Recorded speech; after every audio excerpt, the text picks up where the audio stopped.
Welcome to part 3 of our atomic structure. In this class, we shall be discussing the isotopy, which is a chemical phenomenon observed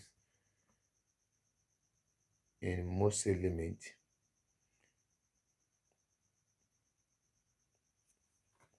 Isotopy is a chemical phenomenon where atoms of the same element have the same atomic number or number of protons, but different mass numbers. And the reason for this phenomenon is due to the different number of neutrons in the nucleon of the atoms.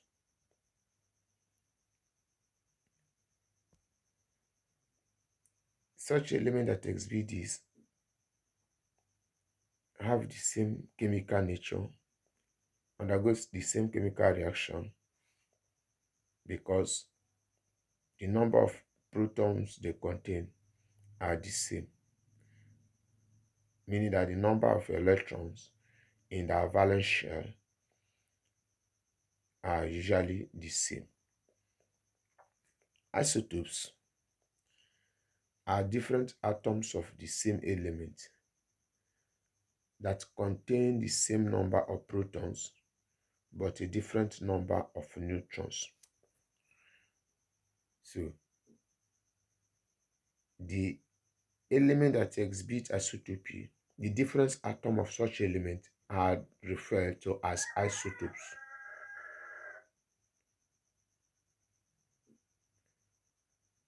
In isotope, the atom has the same atomic number, which is the same thing as number of protons, but different in the mass number, which is the number of neutrons. Now let's look at some examples of elements that exhibit this chemical process. Now have carbon.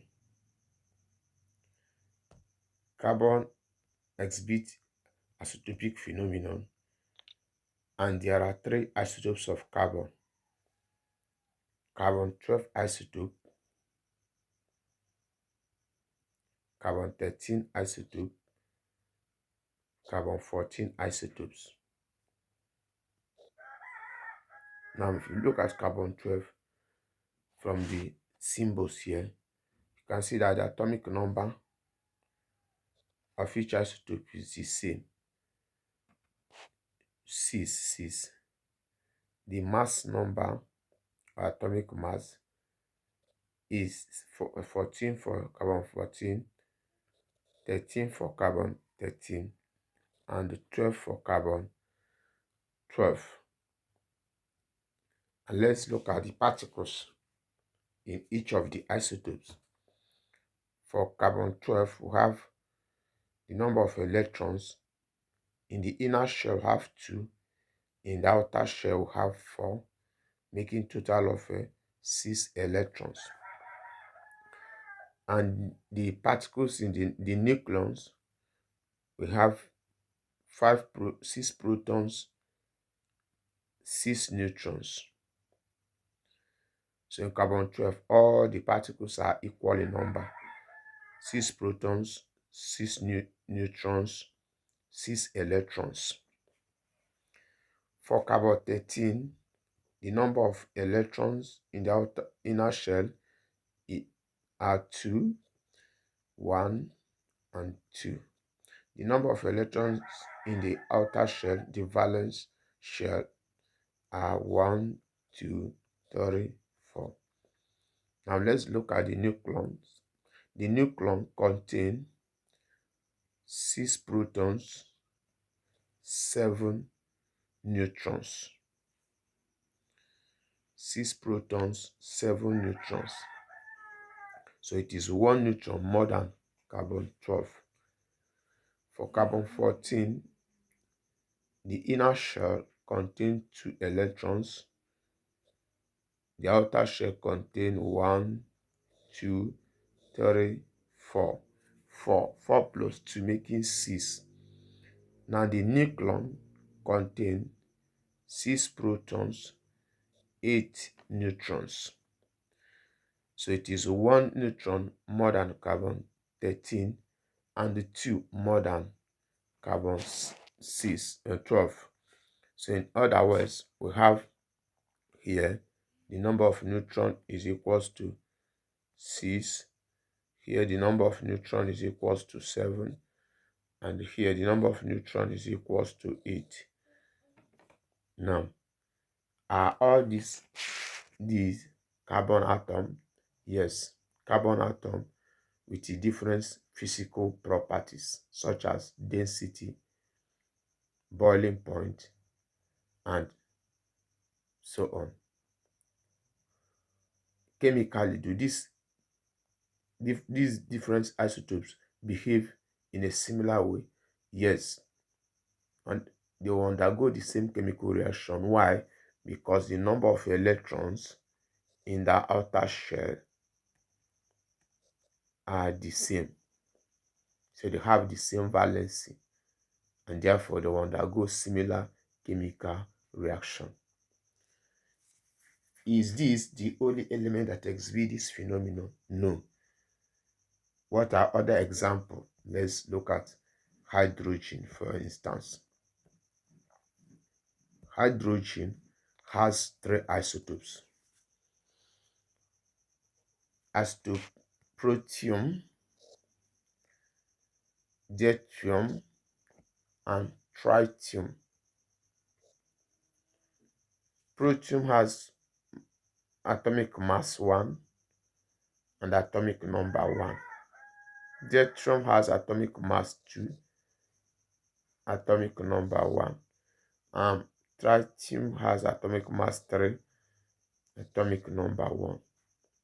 Now let's look at the number of neutrons in each. Now the number of neutrons is equals to atomic mass minus atomic number, as we did in the other one. So for this, we have 1 minus 1 giving us 0.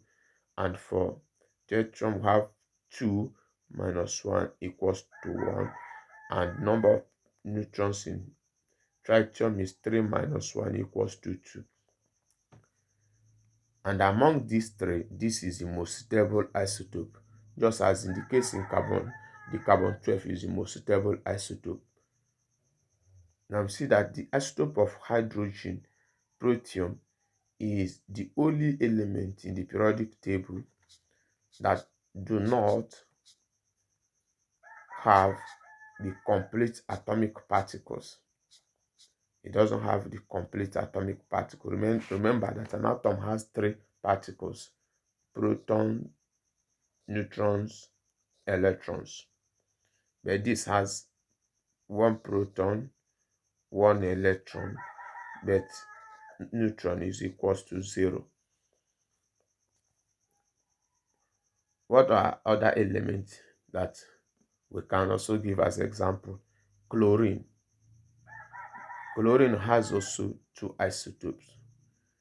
We have isotope of chlorine 37 atomic mass and chlorine 35 atomic mass, while the atomic number of each is 17. Oxygen also has isotopes. We have atomic mass 16, we have atomic mass 18, we also have atomic mass 17, 3 isotopes. Most elements in the periodic table exhibit this phenomenon, and that's the reason why when you look at the atomic number or atomic mass of element in the periodic table, you see that it is usually not a whole number, because it is usually average mass of the various isotopes of the element. Now, why do isotopes share similar properties? Isotopes display the same chemical characteristics. This is because the same number of electrons in the outer shell, and this is what determines their chemistry. The difference between isotopes is the neutrons,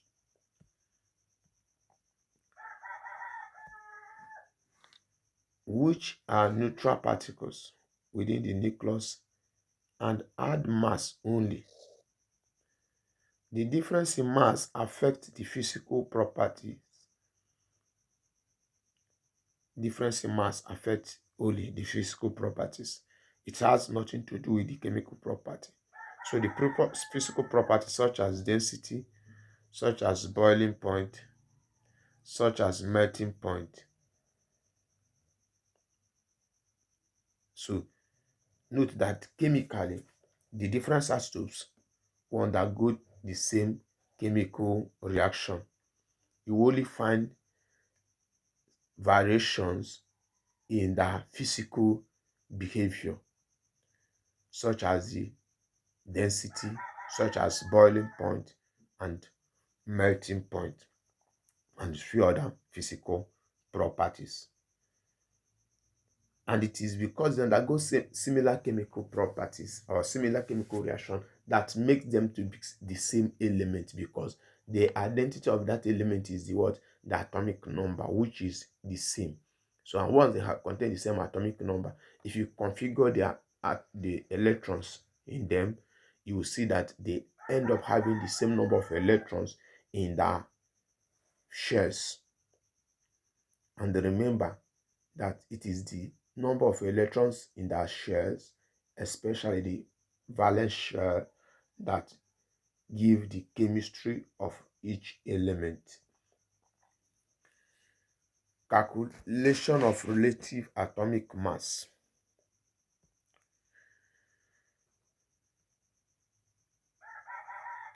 Atoms are so tiny that we cannot really compare their masses in a conventional unit, such as kilograms, grams. So a unit called the relative atomic mass, denoted by AR, is used. The relative atomic mass unit is equivalent or equal to the mass of carbon-12. Now, the isotope of carbon-12 is usually used as a reference isotope in considering the relative atomic mass of every other element. So when you consider relative atomic mass of element, you consider or compare how many times the mass of that element is equal to the mass of carbon-12 or is greater to the mass of carbon-12.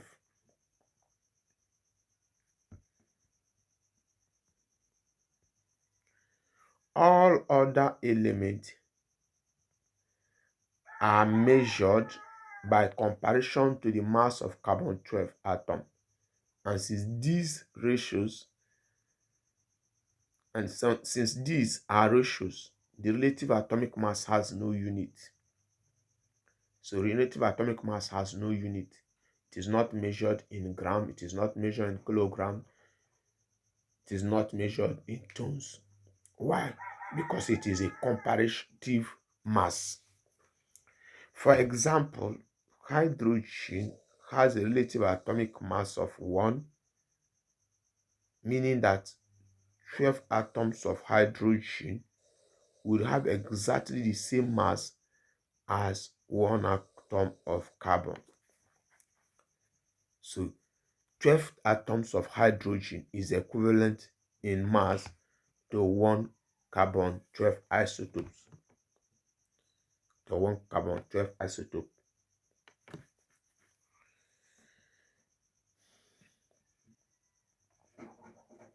So how to calculate relative atomic mass? How do we calculate relative atomic mass? The relative atomic mass of each element is calculated from the mass number and relative abundance. Relative abundance is a measure of the amount of such isotope present in the earth and the earth's crust. Do you remember elements that exhibit isotopes? The percentage of each isotopes are usually not equal. So we refer to the percentage of each as the relative abundance. How many percentage of it or how much of it is present or can be found when we explore such isotope, such element in the earth crust. The equation is used where the top line of the equation can be extended to include the number of different isotopes of a particular element. What are the equations? The question says that relative atomic mass AR is given to us as the percentage of abundance of isotope A times mass of isotope A plus percentage abundance of isotope B times mass of isotope B, all divided by 100. We can say that relative abundance AR equals to abundance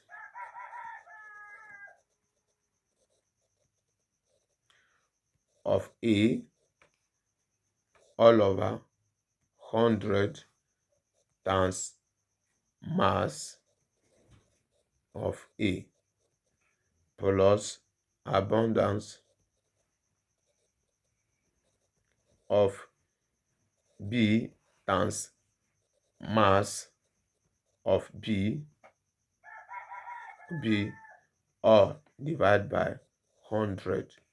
Now if you have up to 3 isotopes, you can now include plus abundance of C times mass of C divided by 100. If you sum the values up, you get the relative atomic mass of the element. And in some cases, you will get fractions in the answer. Now, let's see examples. And in example 1, it says that oxygen is a mixture of 2 isotopes. Isotope 16 atomic mass and 18 atomic mass with relative abundance of 90% and 10% respectively. The relative atomic mass of oxygen is question mark. This question is Unified Tertiary Matriculation Examination question. So, in other words, from this, we can see that the oxygen atom with mass of 16 has percentage abundance of 90. Oxygen atom with mass of 18 has percentage abundance of 10. We are asked to calculate the AR. Remember that our formula, what is we have in our formula. So, can we do it? Yes, let's go ahead. So, from our formula, we say that AR is equals to abundance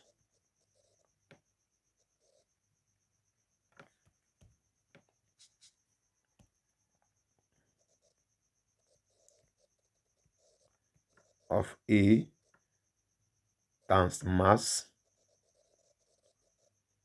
all over 100 plus abundance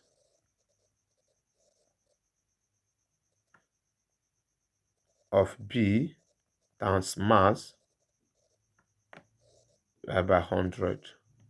So that will tell us, do you remember that we have O16 with abundance of 90% and O18 with abundance of 10%. So this is what the data we need in this. So we are going to have 90 over 100 times 16 plus 10 over 100 times 18. So if we divide, to give us 0.1 times 16 plus, no, do I say 0.1? 0.9 plus 0.1 times 18.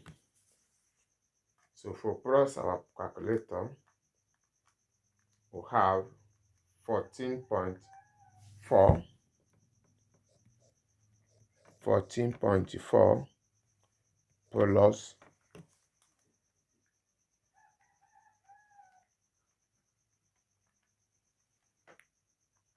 1.8. 14.4 plus 1.8. Now when we add, we are going to have 16.2 as our AR. 16.2. So our relative atomic mass for the oxygen is 16.2. Remember, we say that the relative atomic mass has no unit, and therefore just leave it at 16.2. Now, if you observe what I did here, I divide each of the abundance by 100, since percentage is in 100. Then I times with the atomic mass, then plus the second abundance 10 divided by 100 times the atomic mass, which is 18. Then I'll have 0.9 times 16 plus 0.1 gotten by dividing them by 100, then times 18. Then I'll have 1.8 plus 14.4. If you add, you get 16.2. Hope that is clear enough. Now let's look at second example. Second example says that the atomic number of an element is 17. It has different atoms containing 18 neutrons and 20 neutrons with relative abundance of 75 and 25 respectively. Calculate the relative atomic mass of the element. This is WSSCE question. So from this information, what we need to identify is that the number of proton P is equals to 17. Number of neutron 4. So we have, first, let's say that we have two elements, S1 and S2. Then S1 has 17 proton, S2 has 17 proton. So S1 has number of neutron to be equals to 18. S2 has number of neutron to be equals to 20. S1 has percentage abundance of 75% and S2 has percentage abundance of 25%. So with this information, let's go and solve the question. So our solution from the information we have been given.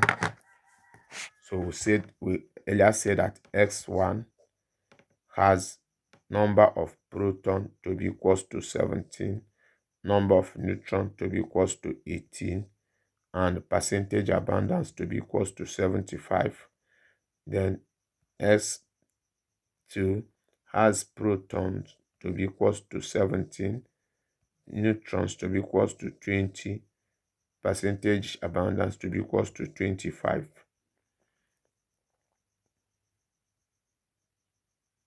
is what is given to us. So remember that mass number, atomic mass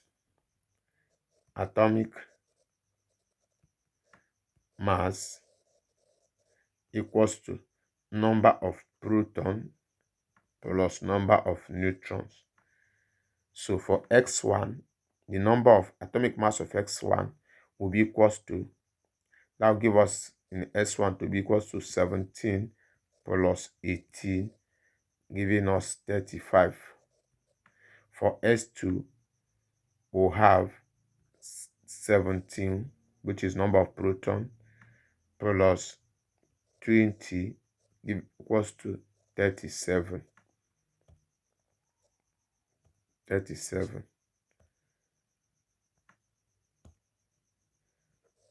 So with this, we can write this element to be this 35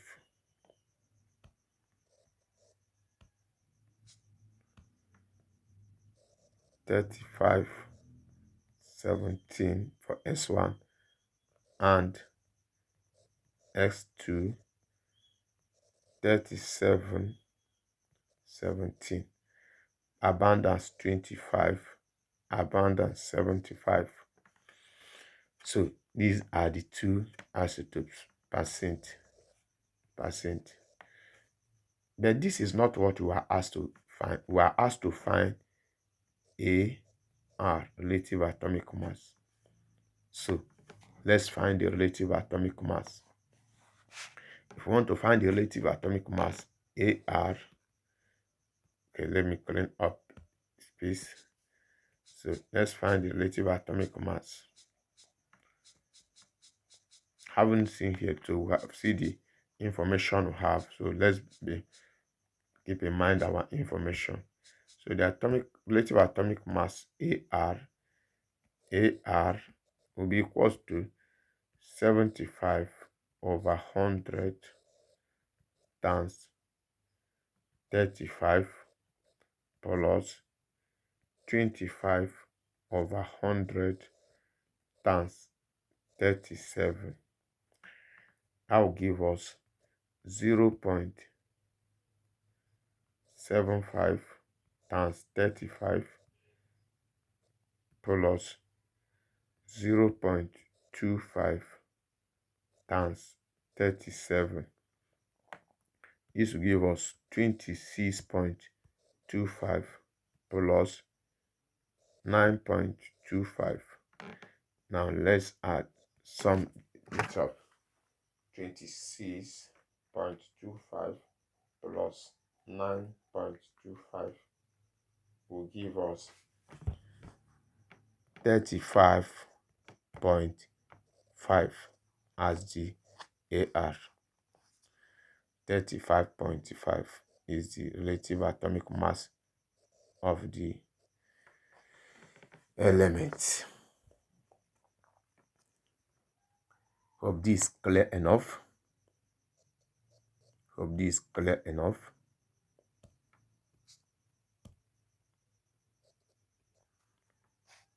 I repeat how we got this 0.75 is coming by dividing this, then multiplying by this, we'll get this. 0.25 here is coming by dividing 25 by 100 by this, then multiply by this, then we'll get this. Then you add, it will give you 35.5. The answer is to 1 decimal place. Example number 3. Example number 3 say the relative abundance of two naturally occurring isotopes of copper, isotope Cu63 and Cu65 are 70% and 30% respectively. Calculate the relative atomic mass of copper to 1 decimal place. This IGCSE question. So note the information given to us. Cu63 has abundance of sorry, 70%. 70%. Cu65 has abundance of 30%. So we are asked to calculate the AR. So we are looking for AR. So let's move on and get our AR. Solution. Our solution, it says since we have AR will be equals to 70 over 100 times 63 plus 30 over 100 times 65. That will give us 0.7 times 63 plus 0.3 times 65.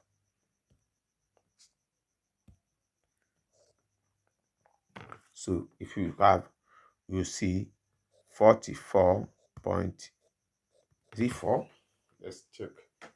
0.7 times 63 will give us 44.1, not 4.1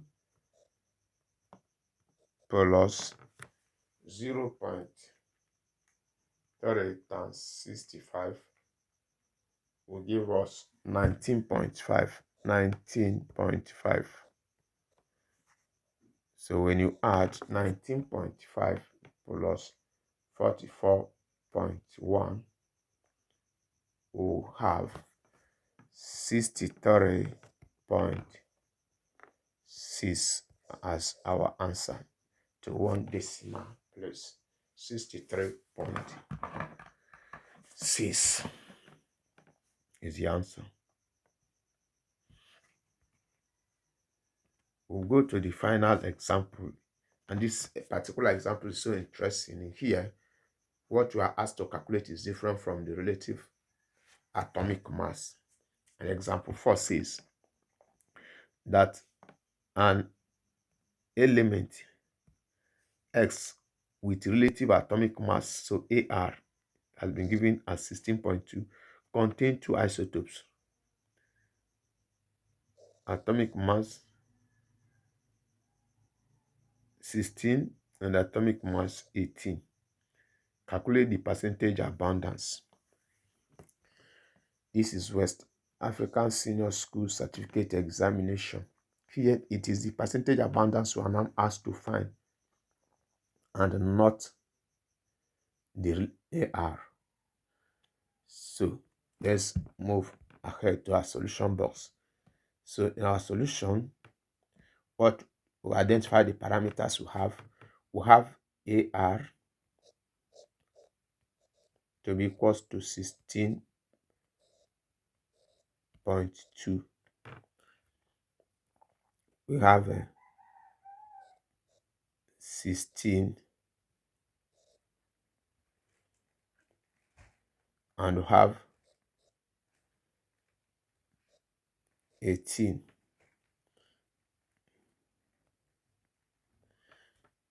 So we are asked to calculate. So percentage abundance of each is what we are looking for. Percentage abundance of this, percentage abundance is unknown. The same thing in each case. So how do we solve this particular task? So I'll say let the abundance of the first isotope, this, let abundance of X16 be equals to A. That of X18 will be equals to 100 minus A.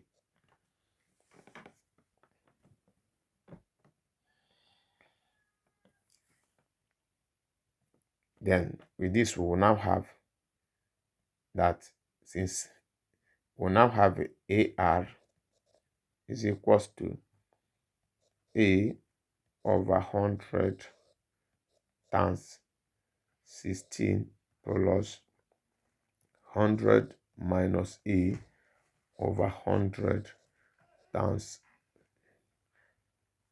18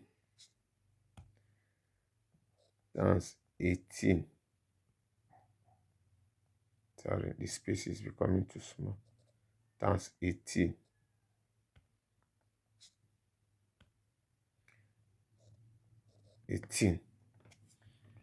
So in this case, remember that our AR is 16.2. So 16.2 will be equals to this divided by this. We have this divided by you have 0.16. 0.16 times A plus this divided by this 1 times 18 plus 0. No, it's not 1 times 18 because 18 100 divided by 18 is 0.18 times 100. We have 18 minus 0.18 times this 0.18a. So this is what we have. So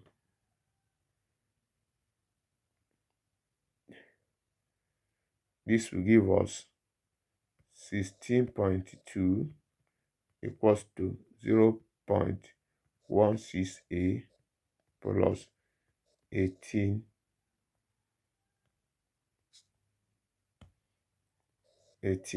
minus 0.18a. So we'll collect like terms. So we now have 18 minus 16.2 will be equals to 0.18a minus 0.16a. This will give us 1.8 equals to 0.02a. If you make A the subject, we have A will be equals to 1.8 divided by 0.02. That will give us 90. So percentage abundance of A will be equals to 90%.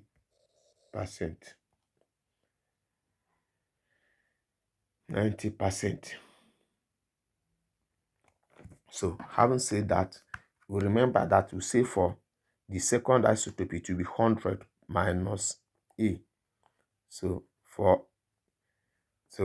let's go and fix our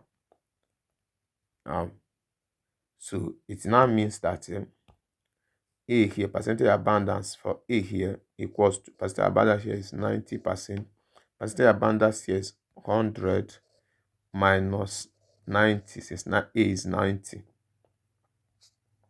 100 minus 90 equals to 10. So with this, we now have the percentage abundance of this isotope to be 90%, the percentage abundance of this isotope to be 10%.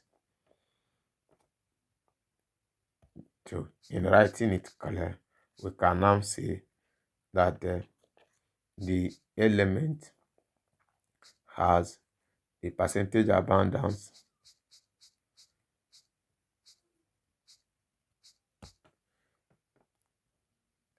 element X 16 8. The percentage abundance no, let me use my letter. Abundance equals to 90%. S 18. Percentage abundance equals to 10%. As simple as that. And with that, we have come to the end of this class. Don't forget to subscribe, like, and share so that you can reach as many as possible that will need this little knowledge.